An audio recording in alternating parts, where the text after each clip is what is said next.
مشه مینوال شینواریم لکه څنګه چې تاسو ته پته په ټول ډسټریکټ خیبر کې د بجلی په ضد باندې احتجاجونه روان دي. تحصیل باړه کې هم څلورمه ورځ ده، په جمرود کې هم درېیمه ورځ ده چې احتجاجونه روان دي. همداسې زموږ په لنډي کوتل کې نن درېیمه ورځ ده. دا مشران او ځوانان راټول شوي دي بجلی د نشتوالي په اړه باندې. دوی غوښتنه کوي چې چېرې موږ ته د 6 ګنټو بجلی راکولو هغه وعده پوره نه شي، نو سبا به موږ ځو او کوم تاجکستان نه چې کوم لینډ راغلی دغه د کاسه ډوې به راغورځوو. موږ به مشرانو سره هم خبرې کوو او موږ سره اوسو.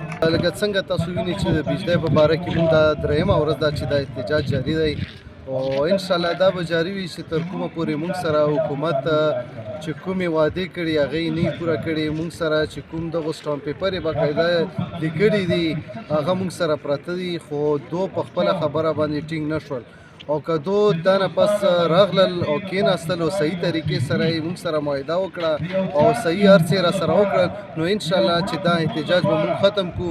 دلته چې کومه دا درنه روانه ده د نن درېیمه ورځ ده، او دا درنه سلسله د بجلی په باره کې ده چې انسان یا یو ټولګي بنیادي ضرورت دی.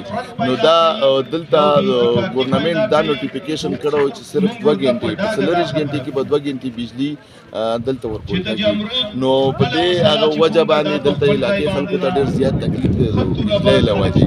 نو هغه خلکو سره ټول شو او یو میټینګ یې وکړو او بیا یې دغه احتجاج کال ورکړو. نو هغه احتجاج کال چې ورکړو هغې بیا لومړی ځل دوی هغه ته لاړه ګریډ ګراو یې وکړو او هلته حکامو افسرانو سره میلاو شو، خو ویې چې دا زموږ لیول خبره نه ده.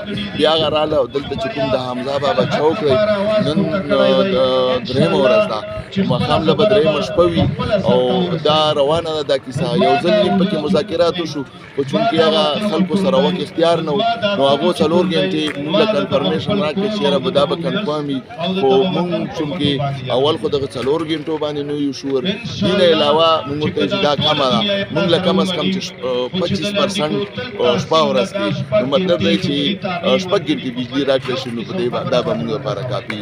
نو تر څو پورې چې دا خبره موږ نه وي منل شوې تر هغې پورې به دا پرله دوام لري.